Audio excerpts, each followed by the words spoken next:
Assalamualaikum warahmatullahi wabarakatuh. Halo adik-adik semua, bertemu lagi dengan Ibu Eni Handayani yang akan menemani belajar kalian. Untuk kesempatan pada kali ini, Ibu Eni akan menjelaskan tentang hakikat norma.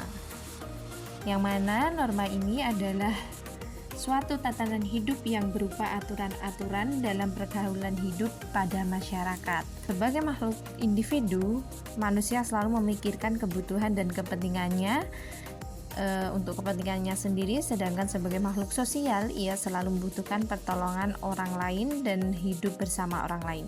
Nah, dalam kondisi yang demikian, apabila tidak ada panduan atau pedoman hidup, sudah barang tentu akan timbul perselisihan, gejolak, bahkan sampai saling membunuh di antara sesama manusia, adik-adik.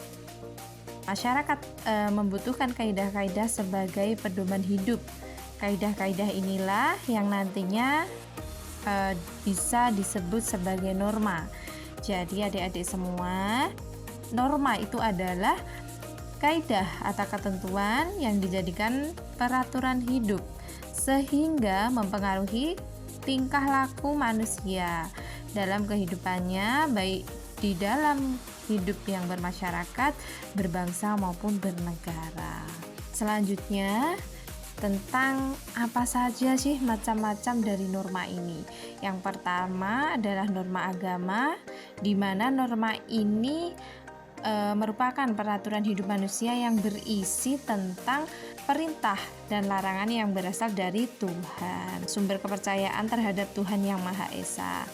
Norma ini sih sebenarnya merupakan hukum dari Tuhan, yang artinya barang siapa mematuhi norma agama ini berarti mematuhi ketentuan Tuhan dan akan mendapatkan pahala.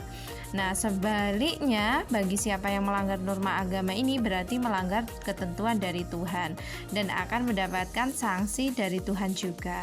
Dalam pelaksanaan norma ini didasari oleh keyakinan, keimanan dan ketakwaan terhadap Tuhan Yang Maha Esa. Jadi bagi orang yang memiliki kadar keimanan dan ketakwaan yang tinggi, maka akan mematuhi norma-norma agama ini. Untuk sebaliknya, jika kadar keimanan dan ketakwaannya rendah, maka akan dengan mudah melanggar norma agama atau ketentuan Tuhan ini.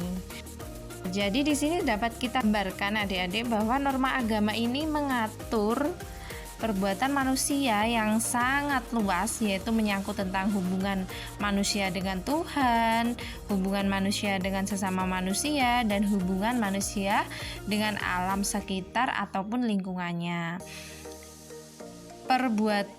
Perbuatan manusia ini yang diatur dalam norma agama itu antara lain adik-adik. Yang pertama itu manusia harus beribadah atau menyembah Tuhan Yang Maha Esa. Kalau seperti yang ada saat ini, ketika kita beragama Islam, salah satu cara untuk menyembah atau beribadah kepada Tuhan kita, yaitu Allah Subhanahu wa Ta'ala, yaitu dengan menjalankan sholat 5 waktu, ya. Terus yang selanjutnya adalah manusia harus bersikap jujur, sabar, ramah, dan sopan. Untuk adik-adik ini, sikap-sikap ini harus ada dan dicerminkan oleh adik-adik semuanya sebagai mana menjadi seorang siswa yang patuh terhadap norma agama ini. Yang selanjutnya, yang ketiga, yaitu tidak boleh mencuri, merampok, berjudi, atau menganiaya orang lain.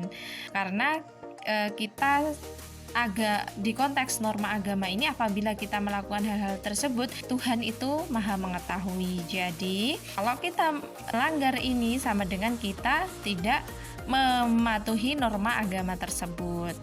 Yang keempat, anak wajib menghormati dan mematuhi kepada orang tuanya. Jadi kita sebagai anak itu wajib itu hukumnya ketika ditinggalkan itu mendapat dosa.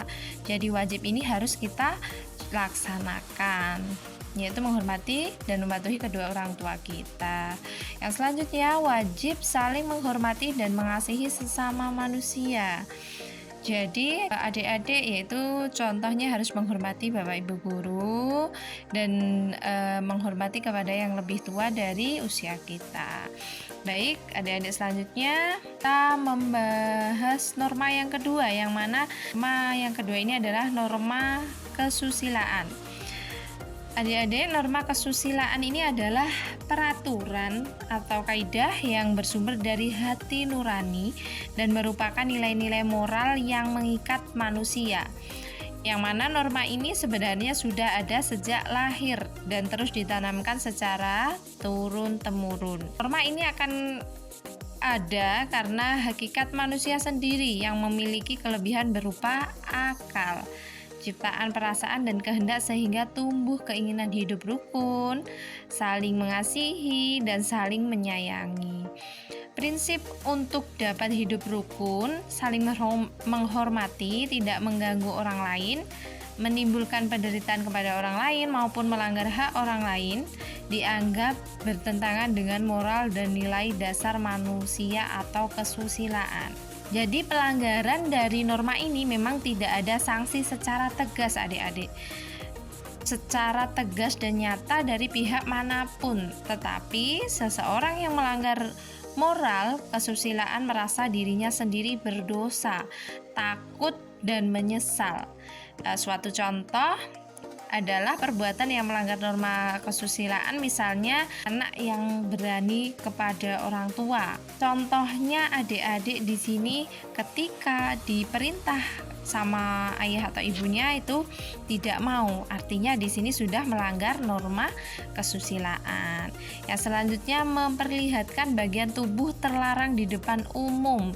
Contohnya pada saat ini seringkali fenomena terjadi bahwa anak-anak sekarang itu sudah tidak mempunyai rasa malu, dalam artian ketika berbusana, ketika berhias atau dandan itu secara berlebihan. Ada yang memperlihatkan lekuk tubuhnya, bahkan ada yang memakai pakaian yang tidak layak untuk dipakai. Itu sudah termasuk melanggar norma kesusilaan. Selanjutnya yang ketiga adalah norma kesopanan. Adik-adik, norma ini berasal dari keyakinan masyarakat yang bersangkutan. Kesopanan ini sebenarnya bersifat relatif dan sulit dibakukan. Artinya norma ini berkembang sesuai dengan budaya, nilai yang ada dalam masyarakat tersebut. Ukuran dari kesopanan antara masyarakat satu berbeda dengan masyarakat yang lain. Sesuatu masyarakat biasanya memiliki kaidah-kaidah tertentu yang diyakini bahwa hal tersebut merupakan suatu yang baik dilakukan dan suatu yang tidak baik atau tidak pantas maka harus dihindarkan. Untuk norma kesopanan di sini yaitu mengatur tata cara atau pergaulan masyarakat tertentu. Misalnya adik-adik, yaitu tentang tata cara berbicara dengan orang, tata cara bertamu, bergaul antar lawan jenis, tata cara makan, berpakaian, berjalan di depan umum atau di depan orang-orang lain. Contohnya adik-adik, ketika kita makan itu harus dengan berduduk. Ketika kita berpakaian harus menutup aurat untuk bagi kita yang beragama Islam. Terus ketika berjalan di depan orang dan orang itu lebih tua daripada kita, kita harus membungkukkan badan. Itu merupakan contoh dari norma kesopanan. Untuk norma ini tidak memiliki sanksi yang tegas sama seperti norma kesusilaan yang tadi, tapi apabila melanggar norma ini menjadi bahan penggunjingan, biasanya terjadi di dalam masyarakat dan di mata masyarakat dipandang orang yang tidak tahu tata krama. Yang selanjutnya adik-adik, norma hukum adalah peraturan atau kaidah yang diciptakan oleh kekuasaan resmi atau negara yang sifatnya memaksa dan mengikat. Sumbernya ini adalah undang-undang, jurisprudensi, kebiasaan, doktrin, dan agama. Norma hukum ini bersifat memaksa yang artinya apabila melanggar norma hukum ada tindakan dari aparat penegak hukum, berbeda dengan norma yang lainnya. Berbeda dengan norma sosial, norma kesopanan, dan norma agama. Kalau norma-norma tadi ketika dilanggar itu tidak ada tindakan atau tidak ada sanksi dari negara. Tapi kalau norma hukum ini itu spesial. Ketika kita melanggar norma ini, contohnya mencuri, itu kan melanggar norma. Jadi ya harus dihukum. Itu sekiranya yang dapat Ibu Eni sampaikan pada kesempatan kali ini. Terima kasih atas perhatian adik-adik semua. Akhir kata, Bu Eni ucapkan terima kasih. Wassalamualaikum warahmatullahi wabarakatuh.